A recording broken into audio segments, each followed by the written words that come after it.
এসো এসো, আস্তে আস্তে থাকো।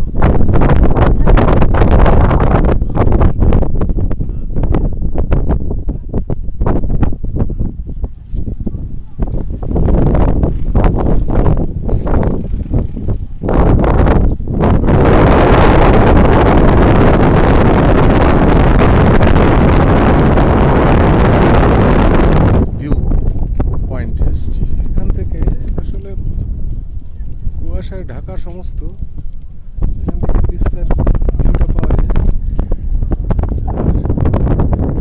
আর একটু পরেই সানসেট হবে, সানসেট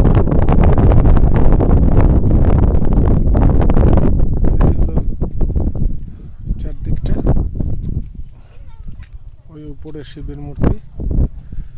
আমরা ওই দিক থেকে এলাম, মঞ্জুশ্রী রিট্রিটে উঠেছি।